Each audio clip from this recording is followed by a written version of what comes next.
I have to talk about the practice in this. I would think so.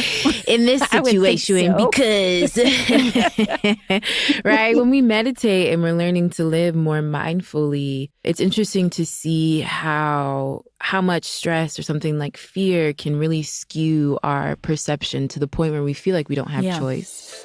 Check out this clip from Headspace Studios' podcast series, Dear Headspace. Oh, hi, you two. Look, we got this little powerhouse duo sitting here, right? We got a squad. I mean, is squad the right word for us? What do we think? Yeah, I like a good squad. It'd be weird to say gang, wouldn't it? Yeah. Squad, not gang. Samantha's like, yes, it would. Let's not. Let's go with squad. Well, I'm thrilled that you're both here because we've got some really big life questions today. So I'm thinking we should just jump right into our first question from Brooke, who wants to talk about how to investigate her triggers. All right, here we go. Hi, my name is Brooke. I live in Valencia in Spain. And firstly, I just want to say I'm a huge fan of the Headspace app. So I have recently been becoming more aware of the fact that I'm being triggered when I feel that I'm being misled or lied to. So I'm trying to look inwards and explore my response here a bit more, but I can't seem to get past the question or assumption that I have had some kind of trauma with this that should be significant enough for me to know exactly when it happened and explore that experience deeply to try to let it go. And I can't seem to find it. Do you have any tips or guidance towards how we can look inwards and what kind of questions we can maybe be asking ourselves to understand our responses a bit better? I would be grateful for any guidance here. Thank you in advance. Thank you for your question, Brooke. This is a really good question. And I keep thinking it's almost like a chicken or the egg kind of question, because it's like, if a tree falls in the forest and nobody's there, did it make a sound? Like, do you need to understand why you're triggered? Like, I'm thinking personally, I know I get very triggered around injustice, and my son is the same way. Did there need to be a trauma that caused injustice, or is that just maybe part of my blueprint? Like, right. Does it matter? Do I still need to breathe? I guess that's the first thought that occurs to me when I hear Brooke's question. What do you think? Robin, that's what I was thinking too. The first thing that came up for me was the need to ask yourself if there was some trauma involved, and maybe why not give some self-compassion around, you're being triggered, because being triggered is okay. It's a natural response to being wronged or feeling like you are being wronged. So I was wondering, where's that feeling of trauma coming from? Yeah, or is it just that you're thinking that's the process I'm supposed to do? Like, figure it out, then this, and then I can start breathing. Or do I just need to start breathing? What do you think, Dora? Yeah, I think in this day and age, trauma, triggers, all these things are spoken about so much without real wisdom given to people. And so we just receive the surface level information. And then there is this assumption that if I experience X, Y, and Z, not to invalidate people's trauma, it has to be trauma.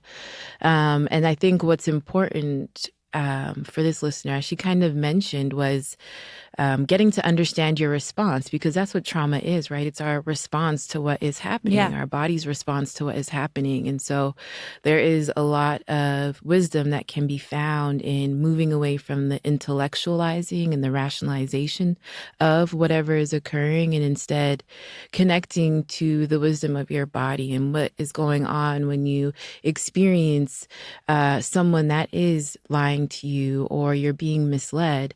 What do you notice in your body? I always ask, that's my go-to as I'm closing my eyes here and touching my heart. That's what I always go to. What is my body's response to this? And when did I first experience this response in my body? Maybe it was from a young age. When I think about, being lied to or misunderstood, I think about childhood. So I think it's important just to begin to look at our response to things and begin to ask questions from that place of when did I first experience this? What is this familiar or reminding me of in my life? And I also want to say being lied to and misled on just like a human level is painful. Yeah.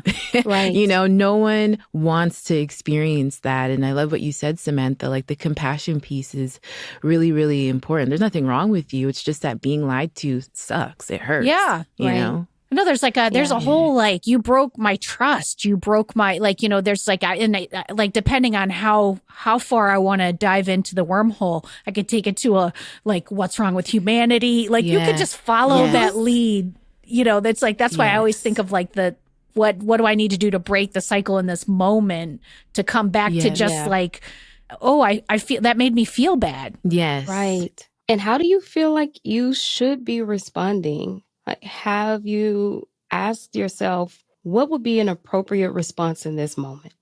Why do I feel like my response was not the right response?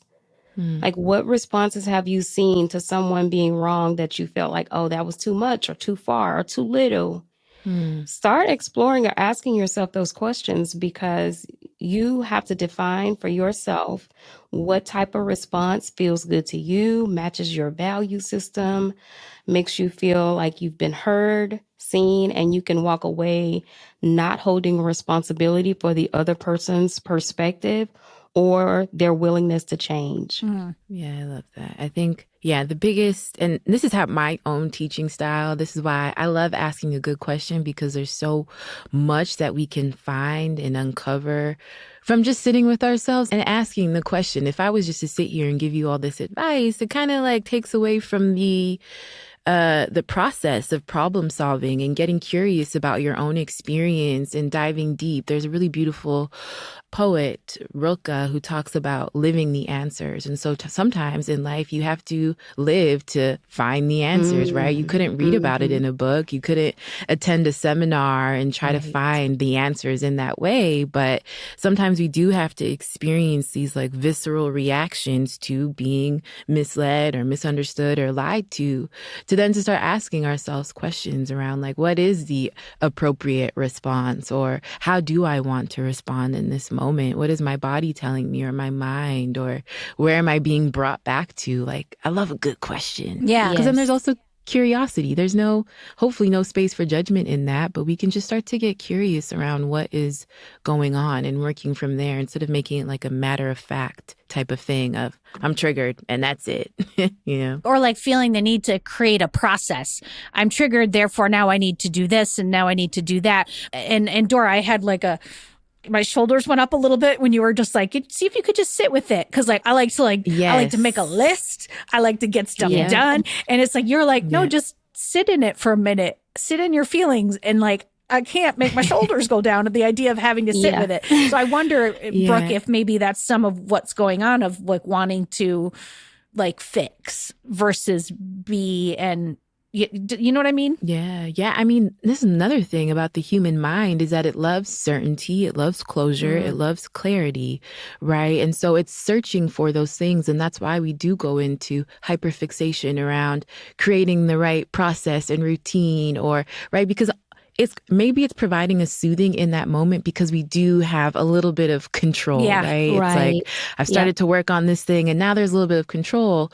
Meanwhile, we really have no control over a lot of things except for our response. And so if you are able to sit with it, because some things are meant to be felt first and understood later, there's a lot that can come up from even just noticing your shoulders, Robin, as they're up here and like, okay, and I start to let them down and noticing what happens and what begins to open up. Rosie calls those shoulder earrings, and I love that. I thought that was like the best phrase. I'd never heard that before. I was like, yeah, no, I get that. Well, good luck, Brooke, and keep us posted. Let us know if, A, if you have shoulder earrings, and B, if you're able to take them off. We would love to hear that. All right, let's go on to our next question from Anna. Hi, Headspace team. My name is Anna, and I'm from the Philippines. I'm currently in my late 20s, and I faced the biggest challenge of my life so far last year when my mom was diagnosed with stage 3 cancer. As you can imagine, the hospital journey was intense, and luckily now she's on the road to recovery. However, this has put my own health into perspective and I'm viewing myself subconsciously, I realize, as a hopeless case, because I also believe for some reason that I will also get cancer in this lifetime. I know it's hereditary, and my other family members have also had and passed from this disease, my aunt and my grandma. And I know this is not a healthy way to approach this. At the same time, even if I fear getting it, I also do not really want to go to a doctor for it because I'm afraid of what the truth might be. And I don't know how to approach this. I just want to know if you have any advice for me that can help me approach this more healthily. So thank you so much in advance. Well, thanks for your question, Anna. I'm speaking for, I think, everyone here when I say we're sorry for what you've been through. It's just a really difficult process, to watch a loved one go through something so serious. So we'll just start there. But for Dora and Samantha, it felt like there's two things in this question. Like the first half is kind of just processing the idea that her mom was sick and that this may be something that comes to her. And then there's the back half of the question. It feels like there's a lot of shoulds about what she should be doing. So I'm hoping we can kind of pick that apart a little bit.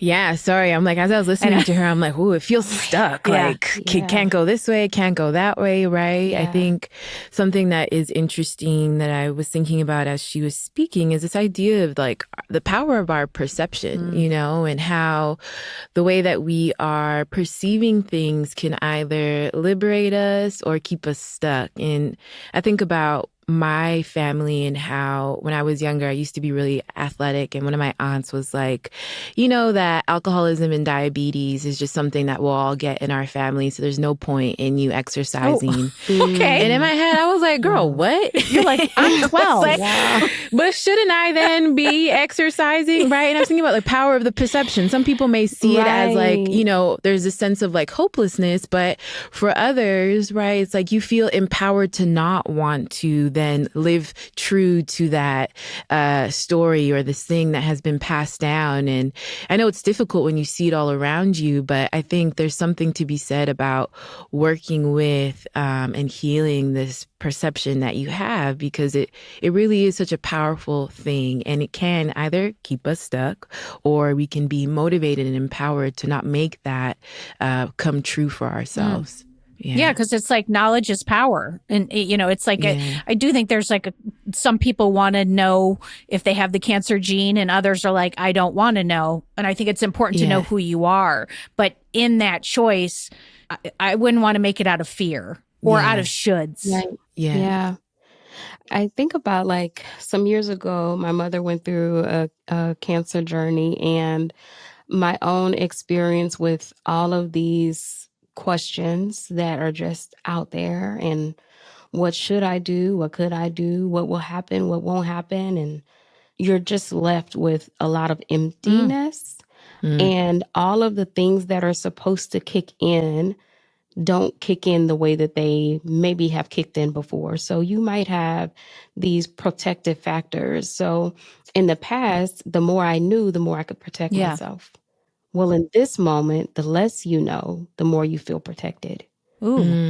And so maybe like challenging some of that, because in this moment for yourself, you have the ability to protect yourself, either knowing or not knowing, and you have a choice to choose. And so what I want to do in this is just highlight for you your choice, because it feels like in listening to the question, it's like, oh, well, I don't have a choice. I'm going to, I'm going to get cancer. But I want to highlight you still have some choices to make. Yeah. Here. And sometimes that can reignite your power. And that's such a great point, Samantha. We just recently got some like family health information in our family, pertaining to like my kids. And I had to be like, what am I doing that's fear-based? And what am I doing that's the right, like what can kids handle? What information can they handle? Like, how am I going to talk about it?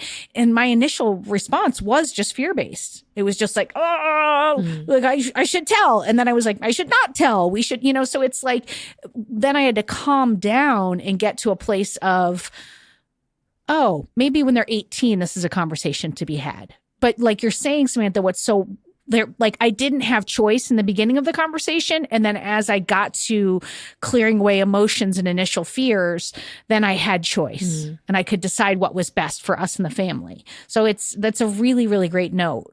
And there's a lot of hope that lives in choices, you know. And behavioral shifts. Like, I don't know that anything is predestined. I don't know. That could just be my personal thoughts or philosophy. But like what you were saying, Dora, like maybe that you're more likely to exercise or to eat certain types of foods that are healthier or less, cancer causing type foods. It's like you have choice. There's different things you can do. Yeah. I have to talk about the practice in this. I would think so. In this situation, because, right, when we meditate and we're learning to live more mindfully, it's interesting to see how much stress or something like fear can really skew our perception to the point where we feel like we don't have choice, right? Or that there are no possibilities and there is no hope because we're so zeroed in on the fact that we're so afraid of what is going to happen. And so as we begin to build this mindful muscle, things start to open up and become more aware and more empowered to realize that we do have choice. I was reading a really great article about the power of mindfulness and how it's so disruptive because it empowers some people to take like their life back into their hands. You don't have to wait for somebody else to tell you to do this or to take that. It's like you start to realize like in this moment right now, even the choice of choosing a different thought or choosing to feel a different way or to sit with that fear is how you can get free and to start to live more in alignment with the life that you want to create for yourself. But fear is such a limiting experience, and it can be really hard to even make choices from a place of like understanding when we're living in such a place and state of fear and anxiousness and like uncertainty around what is going to happen. So got to get your practice on. Well, and that goes hand in hand with we haven't really talked about the first part, which I could see where the first part of like Anna, your feelings about watching your mom go through something so serious and severe and scary that could be conflated, that those two things could collapse onto each other, that your fear could be mingled or commingled with grief or with feelings about your mom. So it's like there's the practice, I assume, would be very helpful for that as well, and separating that out. Yeah. I mean, it helps you to understand that your fear is valid. Whatever you're feeling in your body, it's valid. Those thoughts that are there, valid for sure. But it doesn't define you, and it doesn't have to define you. It doesn't have to become who you are or a part of your identity. There's so much more to us as human beings, and not just the things that we are afraid of, but, the other side, the other parts of ourselves, right? This caring self that sounds like is here as well, of concern for your well-being and your mom's well-being and your family's well-being. And so can we focus on that aspect of things, of caring for ourselves instead of being so defined and limited by the fear that we're experiencing? Yeah. And it confirms too your ability to sit with hard things, experience hard things, go through hard things. Because you're doing it with your mother. You can sit with her and support her. Yeah. And I think something else that's really beautiful when I used to work in the hospital is there's a lot of support groups there. So if you can find a support group, caregivers of people that have lived with cancer, something that is relevant and related to whatever it is that you're experiencing, being in community and not carrying this weight just on your shoulders, but being around people that can see you and understand you and just speak life into you in these moments when things feel really hopeless can be really, really powerful as well. Yeah, that's so smart, because I can't imagine Anna's the only person who's gone through this and come out feeling the same way, fearful like for themselves in the future. So to be around other people and to hear, even just to hear how other people are approaching it might open up ideas for you. That's wonderful. Right. Oh, well, Anna, we are sending you love, hope, and all kinds of good vibes. So, please keep us posted, and we're with you. We've got not a question this time, but a mindful moment. Take a listen.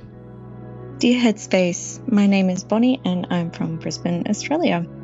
I don't have a question for the team. I'm a big fan, so I wanted to share a mindful moment with you all.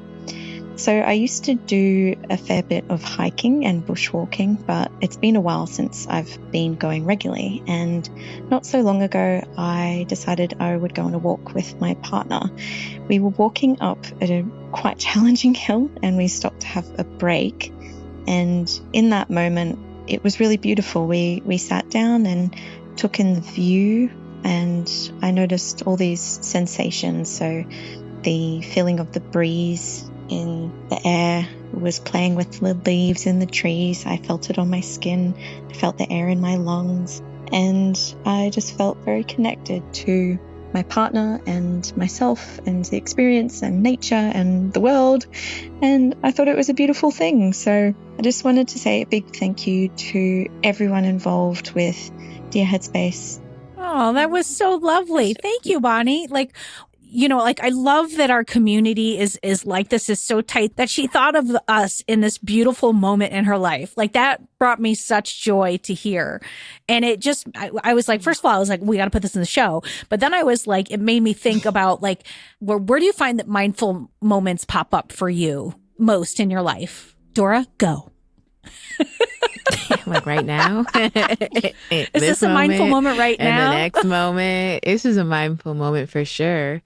But I would say, especially when it comes to nature, I love Pacific Spirit Park in Vancouver in Canada. And it's filled with beautiful, big, like ancestral feeling trees. And I feel so supported and held by being in that forest. And you can walk around for hours and just get lost and still feel so safe and just like carried. It's a very mystical and magical place for me, and probably like one of my favorite places on the earth. So yeah, I would say that is a place where I feel the most connected outside of this moment right now. What do you think it is about nature that makes us feel so connected? Because that's like if I'm walking in the forest, or I mean, as close as I can get to the forest in Brooklyn, but like in Prospect Park, or, it's like when I get into the trees, there's something about like, I'll see the trees, or it makes me stop and want to like walk and spin or just take it in. And I just wonder, is it that it's so larger than us? Like why do you guys think that is? Yeah, I think that component of awe, like, wow, right? You just like, everything just looks so beautiful and magnificent. And there's also the sense of like forgetting about ourselves, right? I feel very insignificant when I'm in nature. I'm like, my problems just like don't even matter anymore. And that's the power of awe, right? And wonder. And it's really hard to judge nature, I think. Like, that tree should be a bit bigger. I wish that leaf was a bit more orange. Like, there's no space for that, right? Like, we can just give our judgmental brain a rest and like. I never thought about that. Just like, I mean, it's true. There's a lot of peace, and the immersive aspect of it, the five senses are fully engaged. But you can also, I say this for people that live in the city, you can also experience that on your commute as well. It doesn't have to be tied to nature. Again, your perception of it. If you're constantly judging the people walking in front of you, like, I wish you would walk faster. Yeah. And you're forgetting that there's like all these other things that are happening. It's hard to think that you can feel the same way that you would in Times Square versus a beautiful forest in Vancouver, You certainly Canada. have to try a little harder in Times Square. Let's just say that. But what's your moment where you're most like, oh, I'm in awe? I'm gonna go with like what I have most access to is my hammock in my backyard. I have a hammock back there underneath my patio that I put when we bought this house 2 years ago, and it is the best place in the world. It is like I sit out there, I can twirl, I can smell the honeysuckle. So like the other day, I smelled the honeysuckle and it immediately transports me into being a little girl and picking them off of the tree and like picking the thing out and tasting the little honeysuckle juice, whatever that's called. And or whether I was supposed to be even doing that. I don't know. Whatever. Who knows? We all there was survived. something a little off about you, Samantha. Me and my cousins, because we were all out there. But yeah, just being outside and in that space, it feels like my little piece of outside that's just mine, and I get to hear the birds and talk back to them like we have our own. It's just cool. It sounds corny and stuff, No, but it sounds like I'll be over in about like, an hour is what it sounds like. come Yeah. on, come on. Like a hammock. I wish I had my own backyard. You know, there's so much life out there, though. Yeah. I sometimes feel those moments. I'm just fresh off of vacation, and there's like, I probably have about 1,000,001 pictures of my two kids walking in front of me holding hands through the ages. And like on this trip, we had like, it was like planes, trains, and automobiles. And there were so many times I'd look over and they'd be like sleeping on one another, like heads, like, or like, and like, or my son put his arm around my daughter, and I was just like, oh my God. And it's like just that like melts your heart moment of like, you know, of seeing something that's just genuine and pure. And that like brought me a nice moment to be like, oh, look at this. You have to slow down. You have to take this in. Like, this is pretty lovely. Yeah. You know, it's just like whatever stops you. No, it made me think of, sometimes I'm in my room and I hear my daughters laughing and they're just giggling and they're just making the most noise. And I'm like, oh, look at them. And I love it. And then I immediately have this thought like, oh, I'm going to miss it when they're not here. And I was like, man, I just ruined the moment. I just ruined the moment by going future forward Just being instead of in just it. like taking that snapshot and letting it be. Yeah. Ugh. I'm so thankful that Bonnie shared this with us, just like from like being part of this Dear Headspace community. That's just absolutely lovely. And her doing that is a moment in and of itself that we should be taking in. And I said should, so I wrecked it. But like that I'd like us to take in. Is that just semantics? I don't know.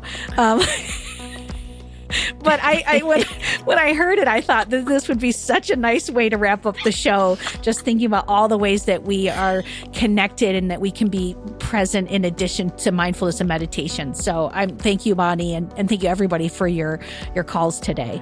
Yes, thank you. I love that we ended with a moment of nature. I'm a big nature girly myself. I love the earth. I love all the different lessons that we can learn by being fully immersed in nature and cultivating a relationship with nature. And we did a really beautiful partnership with the National Parks Foundation, and we have a few meditations and open eyes mindfulness exercises in the app that you can check out. I got to go to Joshua Tree. I went to Yellowstone. Sam went to Joshua Tree. Rosie was in Hawaii.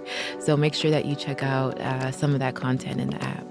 Yeah, and also, Dora, in addition to that, there's a series, I don't actually know the name of it, but maybe one of you guys does, but there's a series that's like a walking meditation thing in the city, and I remember Eve did one of them, and it was like Chicago or some other city, and I was like, I don't need to be there to do it, and I used that, and it was so delightful. Does anybody know the name of that? Yeah, it's called Walking in the City in TFL. See, so there's another suggestion. Perfection. Thank you for having my back there, Samantha. All right. I want to say a big thank you to Brooke and Anna and Bonnie for sharing your questions and your experiences with us today. And if you're out there and you're listening and you have a question that you would like answered by our incredible Headspace teachers and clinicians, or if you have a mindful moment that you'd like to share, like Bonnie, all you got to do is go to sayhi.chat/dearheadspace, and you can record it there. It's so easy. And that link, it's in the show notes. And if we do end up using your question or your mindful moment under your Headspace, guess what? You are going to get 3 months of Headspace for free. It's a deal. 3 months free of Headspace. Come on, y'all. I am so grateful for all the questions that we receive and just how engaged everybody is. So thank you all so much. Until next time, stay happy, stay healthy, and be kind to each other.